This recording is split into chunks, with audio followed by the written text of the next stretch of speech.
Hey guys, thanks for tuning us in for this 53rd episode of Good Questions with Cameron Dole. Special guests on this episode include from The Voice, Lauren Freehoff. We'll also visit with Payge Turner, Madeline Consoer, and Tamara Jade, all from The Voice. We'll also wrap up the show talking about Thanksgiving grilling with our good friend, Meathead Goldwyn. If you would, please take the time to subscribe, drop a like, comment, leave some feedback, and share with your friends. Our first guest of 4 guests from The Voice today is Lauren Freehoff. Stolen by team legend, we've got Lauren Freehoff, age 16 from The Voice. And first off, Lauren, it took me a minute to remember, but I think I got your name close, right? Yes, you did. And Lauren, like I mentioned, stolen by team legend. The battle rounds continue. And what has this experience been like so far for you, especially coming in so young of age this year?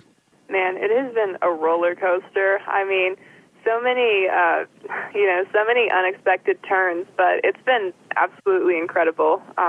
Really unlike anything I've ever done before. And being as young as you are, how long have you been doing music? I mean, when did you fall in love with the concept and performance of it? You know, I started taking piano lessons when I was 6 because I was inspired by my brothers who played music. And when I was 11, I started taking vocal lessons. But I think I really fell in love with music when I was about 13 or 14, and that's when I decided that was my career path. That's what I'm going to do for the rest of my life. And being a part of School of Rock, I mean, what did that teach you, and did that maybe propel you to even the idea or the concept of The Voice? Man, I don't think I would be where I am without School of Rock. I was exposed to so many different styles of music, and so I was really able to grow as a vocalist, as an artist, a songwriter, and overall just better as a musician, through performance and stuff. It was really awesome for me. So now, mentioned being stolen by team legend, how has maybe the mindset or the goal setting changed for you, and maybe the difference in coaching styles as well? You know, I don't think the goal has really changed too much. I think my main goal is just to reach a lot of people, and just, improve on myself as an artist. What I really like about the coaches is they haven't tried to change who we are as artists. In fact, they want us to grow on what we're already doing, and so I think that's really cool. And what point of growth do you notice in yourself so far this season? Man, I think I've, they really helped us vocally. There's a lot of things I kind of learned about myself, too. Just kind of going out of my comfort zone with different songs that I probably wouldn't have, chose to sing on my own. But, with Battles, that was a totally different song than what obviously what I sang in Blinds. But I think things like that really helped me grow on the show, for sure, and in real time. There you go. Now, who inspired the love of music? Was it a family thing? Was it kind of a given, or maybe were you kind of the odd duck or something? I think my family definitely inspired me. My brother Nathan played guitar, and my brother Losha played piano, and so I was always going to their recitals growing up, and so I was like, I want to do that. That looks like so much fun. And my parents were always playing music on the radio, classic rock. And so I grew up with a lot of music around the house. There's always music playing. So I think that's what kind of helped me decide that this is what I want to do, And this season being as different as it is, and there's not quite the person to person as much as there have been in seasons past. Do you think that has been maybe a benefit for you this time around? Man, I don't know what to compare it to, honestly, but I think that I still think that we've been able to meet other people. You know, we've been able to get to know other people. I've made a lot of lifelong friends, and I also, I got to make a lot of connections, and so I think that I still got the full experience anyway, but it was just really amazing as a whole. There you go. Now, Lauren, if folks want to keep up with everything you've got going on and social media wise and on the show, where's the best place for folks to keep up? Man, okay. So my Facebook is Lauren Freehoff Music. You can also find me on Instagram. I'm pretty active on there, Lauren Freehoff. And if you like Twitter, I've been doing that recently. So my handle is Libra Lauren. There you go. Well, Lauren, it has been great to visit with you, and continued successes on the season, and hopefully we can catch up again real soon. Absolutely. Thank you so much for having me. Our next guest from The Voice, Madeline Consort. First off, Madeline, thank you so much for taking the time. Of course. Thank you for having me. Now, the Voice, kind of a surprise how music came back into your life, wasn't it, Madeline? Yes, I definitely. So the initial audition for The Voice was in January, before the coronavirus and the pandemic happened and everything. And I kind of just, when everything shut down, I kind of just put it aside. I'm like, I don't know, if this is probably going to go through, because nothing is happening right now.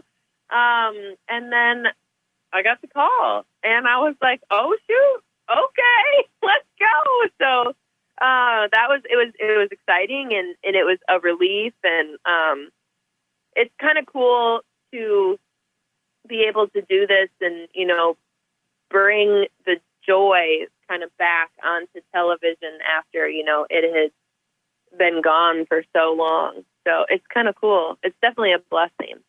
Now, has things being kind of everybody kept separate so much, do you think that has maybe helped you a little bit here in the early going? Yeah. Okay. Yes, definitely. I really think that it's that, is sad and as hard as this pandemic has been for, music is kind of like the thing that's like the light. And I think it always is, but I think it really has been something that can help a lot of people. Just kind of get away for a second or forget for a minute. And I definitely, with this pandemic, I sat down and kind of rethought what I was doing with my career, as it was. And I got to write a ton of songs because I had the time. And, I was just talking about this earlier, the way that we perform has changed because, the glitz is gone and the glam and the lights and the crowds is gone. It's all stripped away. So it's just the artist and their guitar or piano or whatever, and they're just singing and trying to connect with their fans and their audience through a screen. And there's something so magical about just an artist singing because they love it. And, I kind of think that all of us musicians have grown just a little bit because we were forced to, just like you said, look more inward and, really think, why am I doing this? Why do I do this? And I think it's kind of cool. Now, you talk about having to sing to an empty room other than the judges, and obviously in the battle round, playing off of Eli. I mean, how much did that help in the round as well? Oh gosh, so I love the battle rounds because first of all, the blind. You're walking onto that stage alone and you're singing for your life and you're like, I blacked out. But, the battles, it was almost a little bit easier because you had someone else with you, singing with you. And what I love about the battles as well is you and the person you're singing with, they want the best for you as well. And you want the best for them. So it was like singing with a friend on stage for the coaches. And it was just such a cool experience because I'd look at Eli and smile, and then I'd look over at Kelly and smile, and then back to Eli, and then look at Gwen. And it was so fun. And it was probably I don't know, all these performances are my favorite, but that was one of my top 5. It was such a blast to sing with Eli. And when it came down to the judges' pick for Kelly to have such a tough choice as well, I mean, obviously that shows the talent level on this season's The Voice as well. Yeah, I definitely am lucky to be able to work with any of these artists, man. They're all so stinking talented. It's crazy. And Eli especially, he's so good. He's so talented. And he is such a team player and so kind and sweet because, you know, Kelly handed us this song that is completely out of my comfort zone. I'm a country artist, and I'm singing Christina and in Spanish. So I was like, oh my gosh. And then, you know, I asked him the next day, I said, hey, would you want to teach me the Spanish? I think that would be really cool and, you know, like inclusive. He's like, absolutely. Here, sends me like 3 voice memos. And the first one was like the Spanish just spoken like fluently. And then the second one was in like the, like in timing. And then the third one, he sung it. And so I remember walking around the hotel just trying to learn the Spanish over and over and over and looking like a crazy person speaking out loud to nobody. But, I mean, he is such a team player to do that because he could have said like, no, like that's going to make it like too easy or like too hard for her to pick you over me or something like that. You know what I mean? Like, but no, he was like, no, like, let's do it. This will be cool. This will be like teamwork. It'll be fun. And it was great. It was so fun to practice that song with him every day. I loved it. Now you talk about stretching your comfort zone, obviously with that one. What's the biggest thing that you have learned about yourself thus far being on the new season? Wow. I have definitely learned that I have a bigger range vocally than I thought. Because there were a couple high notes in that battle that I didn't know that I could do, and then we were like in the practice room, and I was like, "Hey, what if we do this?" And then I was like, "Holy cow, that came out of my mouth!" I'm like, "Okay." And then definitely, yeah, range and genre. I mean, I sing everything anyways. Being, you know, a performer on Broadway, we get requested, you know, every single song under the sun. But I didn't know that I could. I could really stretch my genre like that, you know, in a serious manner. Not like when I'm downtown singing Avril Lavigne just for fun, but like, you know, goodness. And then I kind of learned a new language. I had never spoken Spanish in my entire life. And I took German in high school. So I was like, this is crazy. I mean, it's definitely taught me that I can do a lot more than I definitely thought I could. So it's kind of cool. That's cool. And again, Madeline, I want to make sure and let our listeners know where to keep up with everything social media wise and also to keep up with as you continue on through the season. All my social medias are at @ThatNattyC. And then my Facebook page is Madeline Music. Or you can just look up Madeline Consort on everything and it'll all pop up. But I love to keep up with everybody. I always say, send me a message, comment on something and you don't think I will respond, I will.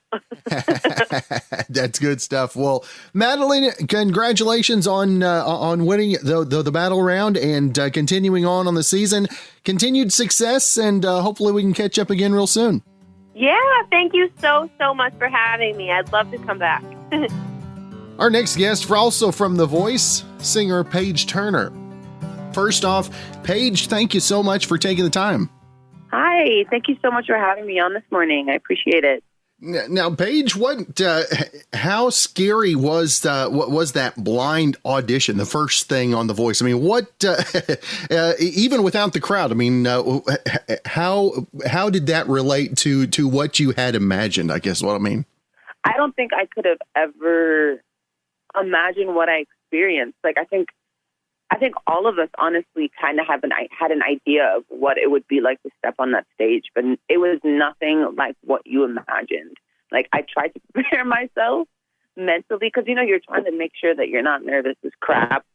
So you're trying to build yourself up and say, okay, you're going to be fine. It's going to be great. I remember even just before stepping on the stage, a few moments, just jumping and like saying, okay, you're okay, you're okay, you're okay, you're okay. knowing very well that, you know, this could be a make or break moment for me. And I don't think anybody can ever prepare for that moment, but I was petrified. It definitely was. I don't remember majority of my performance because I blacked out because I was so scared. I was so scared. And I knew that it's probably a good thing that I had blacked out because I probably would have started crying or something. I don't know. It's a good question. I don't know what would happen if I didn't black out. At that moment, it would have been, I think, petrifying, but at the same time, I probably would have made it through. But I don't think I warn anybody for that moment. That's something that you can experience on your own. If they can bottle that moment and sell it on store shelves, it'd be great.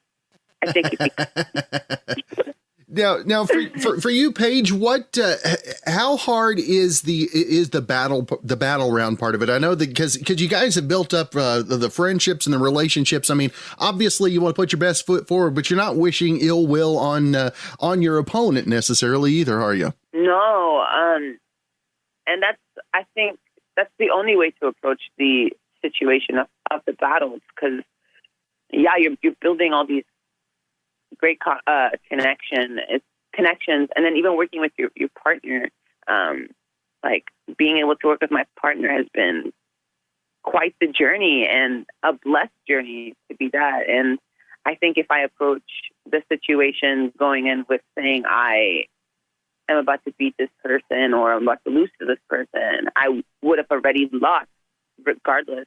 And I think setting my mindset up to saying, instead of, you know, battling this person, we get to share the stage together is a little bit better for me, so I don't freak out about it, is by saying, like, you know, we get this opportunity to sit here and sing together. Like, that opportunity doesn't come very often. Like, I will never get to work with these people again. So being able to work with people that I never will work with is, I don't know. I didn't think I would appreciate it as much as I do, but I really do genuinely really appreciate the nervousness that comes with the battles. But at the same time, I love working with other people in this manner.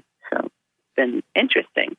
Now, what has been what has been the best part for you so far, and what has been maybe the biggest challenge so far on the season? That's a good question.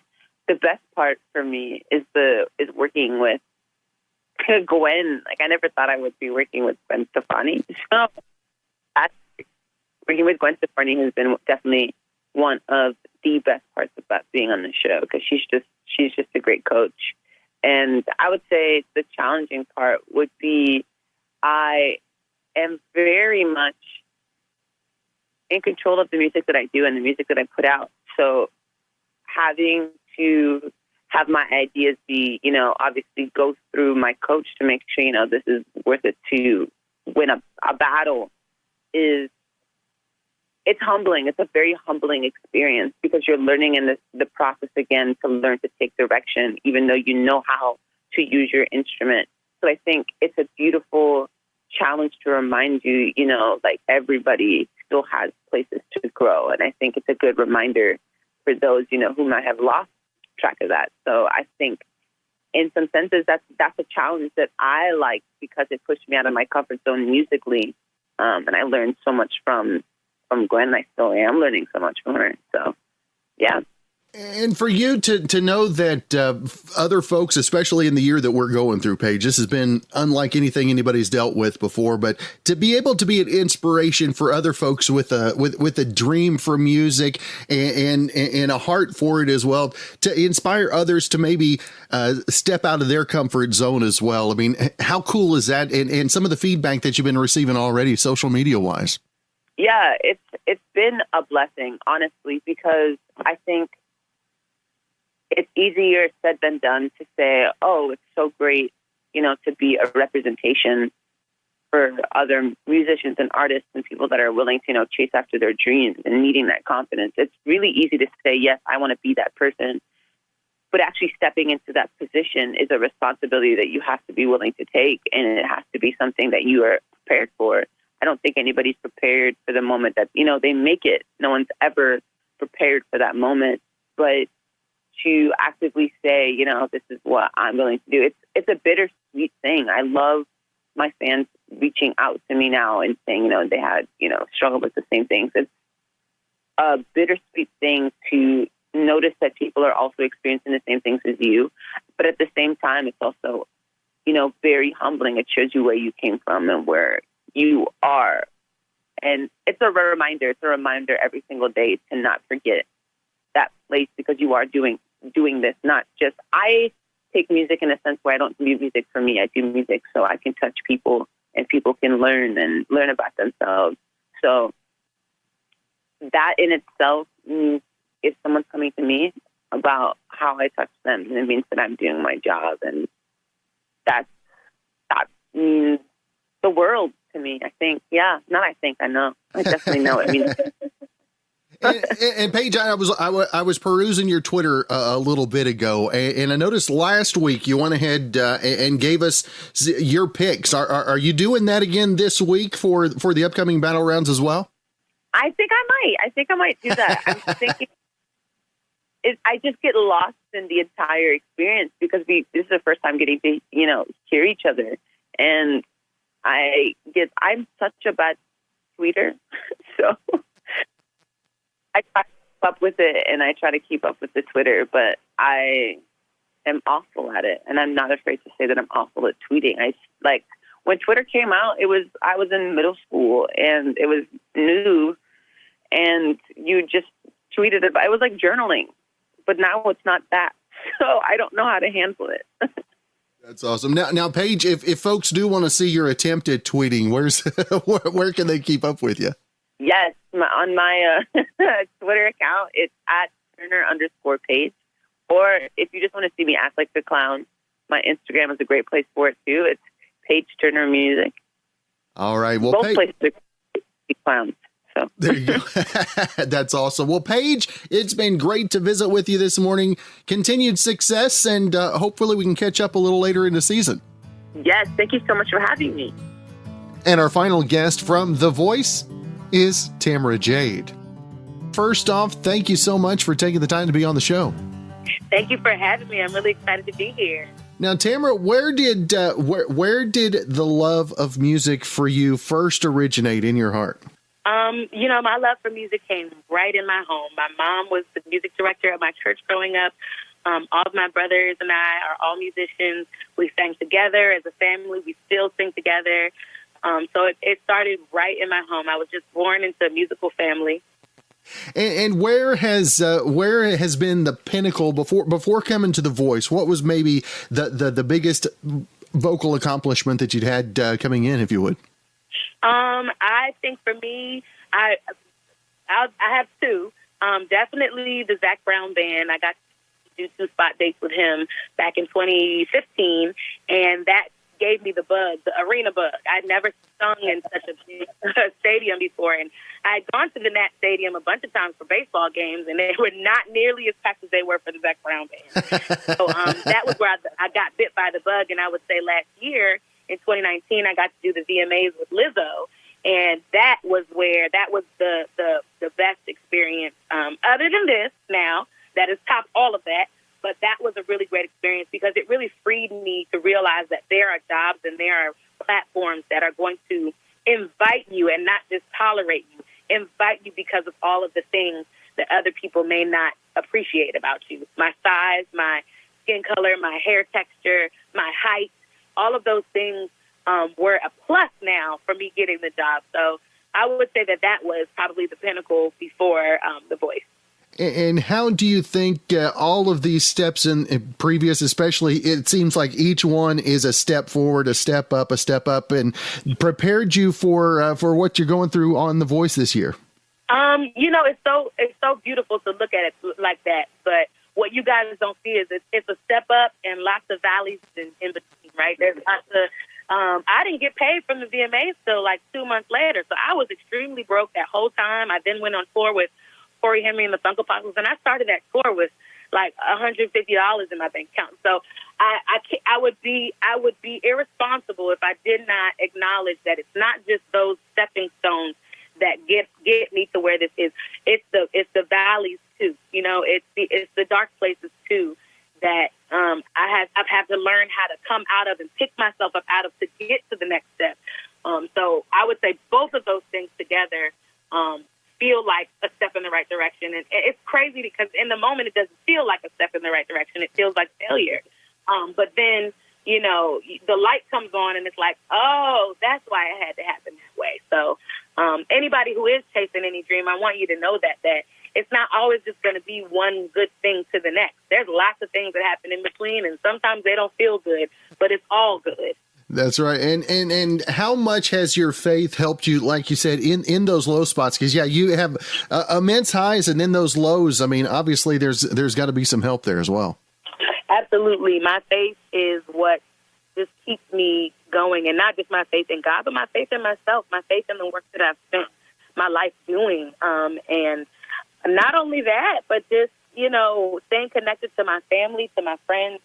I can't quit even if I want to at this point. I have tried, and they will not let me. There was a time when my father fell ill and had a stroke, and I was going to move home, and he said, no, you will not. You will stay in New York.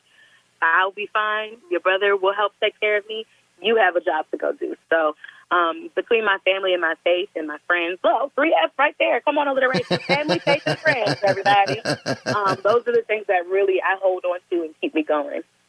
And how cool is it, especially the year that we're all going through? I mean, 2020, and for you to be able to be an inspiration, maybe put that smile on somebody's face that's going through, well, 2020 days. It means the world that God would entrust me with that responsibility, because I think collectively we can all agree this is probably the worst year of everyone's life. And so to be chosen and to be trusted to be one of the people to help bring some joy and inspiration to people is such an honor. And I'm so grateful to God that he even tapped me on the shoulder and thought that he could trust me with the task. And I hope I make him proud. I hope I do bring those smiles to people's faces.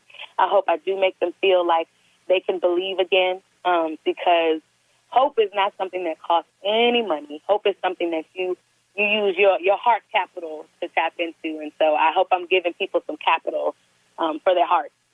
There you go. Now you talked about singing in the full arenas with the Zach Brown Band. Now, how crazy was it going up for the blind audition to an empty room, if you will? Okay, you could hear a pin drop. I felt like I was back in school in the recital hall, because in opera it's very quiet. We don't applaud till the end. You don't make any type of interjections. If somebody does. You know how Kelly Clarkson's like, yeah, so John Legend's like, sing that song. Oh, honey, that doesn't exist in opera. So in the beginning, you could hear a pin drop. And I sang a song that I start out. So literally, my voice was the only thing that pierced the silence. And that was a big responsibility, but I knew I could take it on. And so it was definitely different, but it was almost like more intimate. I felt like I could feel the coach's energy a lot more. And even the people in the screen, you can see their reactions. We couldn't hear them, but you could see them reacting as they listened and as they enjoyed. So it's different. The energy is not the same as, an arena or a festival or even a nightclub. But it's still there. And you can tell that people are just grateful for music again, for live music again. And as the battle rounds continue, how much did you rely energy-wise in the battle rounds on the opposition, if you would? We made sure that we sat down and we had a subtext or a purpose for what we were singing behind the lyrics of the song. Every song has, sometimes literal meanings and obvious meanings, but we made sure that we had a connection over what we believed we wanted to approach the song with, and we kind of decided to focus on the things that made us similar than the things that made us different, because, it would have been easy for me to say, well, she's young, she's pretty, she's got probably a lot more life to live, and it'd been easy for her to say, well, that girl's been doing this a long time, and she has way more experience than me. But what good would that have done? We wouldn't have been able to make art. We wouldn't have been able to make beautiful music, and so I think that's really where the focus was, and it was a beautiful moment to be able to share with somebody who I just met. That's right. And Tamara, if folks want to find more information, how to vote for you as the season progresses and everything else you got going social media wise. Well, make sure you tune in tonight for the knockout rounds. We begin the knockout rounds, so we get to see who's going to the live shows, who's going to the playoffs. So make sure you tune in NBC tonight. Check your local listing. My social media is Tamara Jade Music on all social media platforms, Instagram, Twitter, TikTok, Facebook, everybody. And my website is www.tamarajademusic.com. And lastly, I have music available on all streaming digital platforms. So go ahead and type in Tamara Jade. I have an EP called Self-Aware. I think you'll love it. And I wrote a song in quarantine called Better for this moment right here. So I'm everywhere you want to find me. There you go. Well, Tamara, it has been great to visit with you. Continued success on the season, and hopefully we can catch up again. Thank you so much. I look forward to it.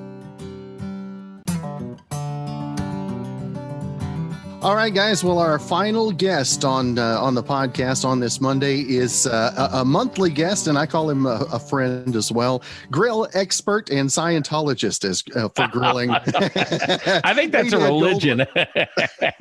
I call myself a hedonism evangelist. There you go. Well, Meathead, first off, the first time we've actually seen each other face to face, though it be a couple miles away. Yeah, this is fun. You are not what I expected you to look like. In radio, we get that quite often. Yeah. Now, Meathead, I know that Thanksgiving's coming up, and we've talked spatchcocking. We've talked different ways to take care of the turkey, but stuffing the turkey, yes or no, I think is talk a little, right? Well, let's establish this right at the beginning. Many times the stuffing is better than the turkey. Isn't that true? Yes, it is. Very much so. I love the stuffing. Problem is, people stuff it in the bird because they think that the bird is going to contribute to the flavor of the stuffing, but it doesn't. The bird is 70 to 75% water. And if you don't stuff it, there is some liquid that comes out of the bird as the muscles shrink and squeeze out moisture. And you can see it in the bottom of the cavity. And you're dealing with only 2 or 3 or 4 tablespoons of liquid. So it's not going to flavor that big old mass of stuffing. Now, when you stuff the bird, you get that nice crust on the little bit that's sticking out the back end. And everybody wants that crust. You know, if you turn your back while you're, when you're bringing, people start picking on that, you know? So what I do is I take the stuffing, and I have a stuffing recipe on the website, AmazingRibs.com. But you add just a little bit of egg to it so it's a little firmer, and you put it in a muffin pan. So everybody gets a stuffing muffin or a muffin. and it has that nice crusty dome on top. It's crispy on the sides and the bottom if you oil the pan really well. So everybody gets an exact portion and gets the exact same amount of crusty crunch. Now, there's a new technique that I was thinking about trying. I haven't done it yet, so I can't endorse it wholeheartedly, but I'll bet it works. And that is, put it in a waffle iron. Put a ball of stuffing in the waffle iron and crisp the exterior. I've talked to a couple of guys who've tried it, and they say it's fantastic. Huh. Never even considered that. No. Well, the crispy stuff, man. I'm just a sucker for anything crispy. But there's another reason not to stuff the bird. And that's really important, and it's basic physics. Really, the bird, the hot air cooks the outside of the bird, but it can't penetrate the bird. The bird is muscle and it's mostly water. Mm-hmm. What it does is it heats up the outside layers of the bird, and then the outside layers transmit that heat to the center. And it moves slowly because of all that water in the bird. That's why it takes so long to cook. Mm-hmm. If you leave the cavity open, hot air can enter the cavity and heat it from the inside as well as the outside. It'll cook faster, which will mean less moisture loss. Now, we've talked about spatchcocking, which is another technique. You remove the backbone and lay it out flat, and now you can brown both sides, and brown is more flavor. And also, you cut the cooking time in about half. And again, when you reduce the amount of cooking time, but you haven't raised the temperature, you save moisture. So those are good techniques and good reasons why not to put the stuffing in the bird. If you don't want to do stuffing muffins or waffles, you can just put it in a baking pan and pop it in the oven. And for me, I my wife is celiac, so we deal with that as far as making meals and stuff like that. I've dealt with ulcers over the years, and for whatever reason, white bird meat absolutely tears my stomach up. So the dark meat, so the dark meat of the turkey is the only thing that I'm really able to eat with any. Really? That's interesting. I've not heard that before. Yeah. So my question is, how do you make sure that the white meat is not so dry? That's why it kills my stomach. Yeah. There is a difference between white meat and dark meat, and it has to do with the fact that the white meat is the breast meat, and those muscles don't work very hard. But the legs and the thighs work hard. They walk the bird around and they are exercised, and they have a protein in them called myoglobin, which is what makes it darker. And white meat can dry out a lot faster than dark meat. The dark meat also has a little more fat, and fat is a great source of moisture. Now, there's not a lot of fat in turkey, so don't freak out and say, "Oh, I can't eat the dark meat; it's too fatty." First of all, you're only eating turkey once a year, which is not the case in my house. We like turkey; we eat it all year round. But the key to moist turkey is digital thermometer. Now, I'm sounding like a broken record. I think we talk about this every month when you and I get together, but nothing will improve your cooking faster than a digital thermometer. That pop-up thermometer in the turkey can't be relied upon. It's very inexpensive. It's not precise, and it's usually set to pop up at a very high temperature. So you want to use your digital thermometer, and when that breast meat in the center is about 160, you want to get it out of there. Try not to push it any further than that. Every degree higher you go, the proteins shrink and squeeze out moisture. So 160 for those breasts, and the thighs will be a little higher because they're thinner, and that's good because they can take a little extra heat. Now, what are the favorite sides? I mean, there's obviously the stuffing, there's the mashed potatoes and gravy, but I love to hear how you like to kind of stretch it out there a little bit. Well, I'm gonna, before I answer that directly, you set me off on a favorite topic. I absolutely adore Thanksgiving among all the holidays, for one really cool reason. It's the only holiday that is really centered around food, and we all eat the same meal. No matter how divided we are politically, racially, ethically, religiously, most of us sit down to turkey. And a lot of us have the sweet potatoes or mashed potatoes, string beans or peas, but it's the core basic recipe surrounding the turkey that unites us, every single one of us. And I just think that's extraordinary. I'm not aware of any other culture or society where they do that, where they all sit down to the same meal, east to west, north to south, race, religion, politics aside. So for me at my house, after the turkey, the most important thing is the pie. My wife is the pie baker. She and her niece, Natalie, every year until this year, they get together with all the grandkids. And it's just a house full of kids from every age, and they all pitch in and bake pies. And it's wonderful. What about you? Are you pie or cake?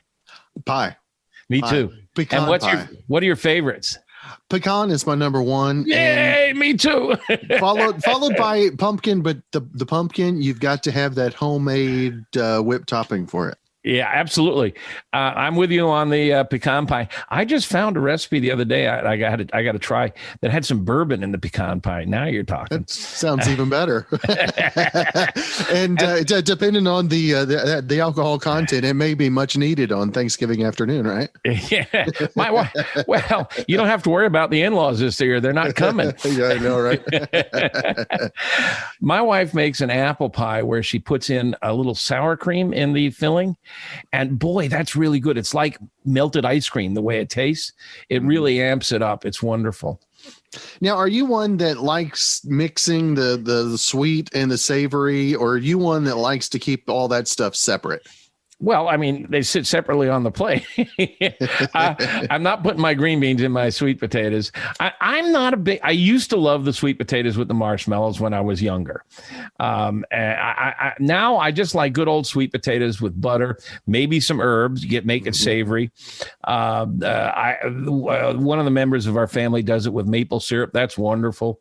I just read recently where Julia Child, with all of her sophisticated French palate, loved sweet potatoes with marshmallows on top. Really? So if you're feeling guilty, just say, hey, Julia liked it. It's good enough for her. It's good enough for me. That's right. Now, what do you do as far as grilling is concerned? I know it's a bit colder there for you guys. Do you just shut the grill down completely, or no? Do you have an indoor setup that you do? No. Nothing stops me. I've been out there first of all, you have to grill it or smoke it, because first of all, smoke really works well with turkey, as well as turkey and pork ribs. I mean, they all benefit wonderfully from smoke. So a little light smoke, not too much. That leaves room for pie inside. So I mean, there's double logic here. But I'm in the Chicago area, so we're just used to cold weather. I just bundle up and go out there. And I know I'm not alone. We have a Pitmaster Club with 16,000 members on AmazingRibs.com, and they've been talking about this. They all go out all year round. You know, we joke about barbecue and grilling season. It's 365 for most of us. I've been known to get out there with the snow shovel and dig my way to the grill. I don't have to worry about that too much. My biggest issue is worrying about which side the wind's coming from. Wind will cool off your cooker very quickly. It's something to keep in mind. It also explains why it's a good idea to have a good digital oven thermometer in addition to a meat thermometer, because you may have your grill all doped out, just where to set the dials on your gas grill or how much charcoal for your charcoal grill. But if it's windy or raining, you need more fuel. Yeah. And I wonder, do you know where I could find information about some of those thermometers? At AmazingRibs.com, we have an electrical engineer who actually tests thermometers. We have special tools, equipment, gadgets that he uses to test how accurate they are and how fast they work. And we have about 200 thermometers tested and rated and reviewed. We don't sell one of them. We just review them. We'll link it to where you can go buy them, or if we can't get a link, we'll send you more. All the information's there. And this is detailed. I mean, really thorough reviews by an electrical engineer. So go to AmazingRibs.com, and there's a search box. Put in how much you're willing to spend, and pick one that win either a platinum or a gold medal. Those are our top 2 awards. Run the search, find something, either order it online or from your store. All right. And well, you just did the intro into AmazingRibs.com. Be sure to check that out. And Meathead, are you working? Did you tell me you might have a new book in the works? Is that something you're thinking about? God, will you quit torturing me? I know. Yes, I did a book back. Came out in 2016. And it's still clipping along. It's almost 250,000 copies now, which is just tremendous for a cookbook. Most cookbooks have 10, 20,000 copies. And I am working on on another one, and it's really cool. And it's pretty close to finish, but not quite. With luck, it'll be out in spring 22. All right. Well, we look forward to that. And I think it was when the first one came out was when we first met up. I think so, yeah. When this one comes out, talking since. When this one comes out, remind me, and I'll send you a handful of copies to give to your readers. All right. Or to your listeners. I'm sorry. I have readers. You have listeners. That's right.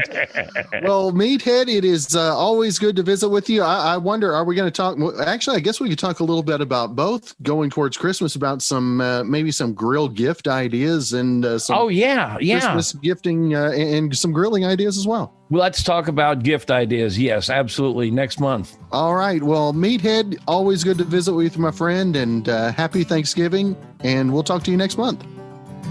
Thanks again for joining us for this 53rd episode of Good Questions with Cameron Dole. If you ever have a comment, question, or anything else you'd like to know, you can find me on Instagram, Twitter, and Facebook at GQwithCam. If you'd like to help out in the funding for this podcast, feel free to click the support tab and follow the instructions. If you have a special guest idea, email me, gqwithcam@gmail.com. We'll be back with episode number 54 coming up tomorrow.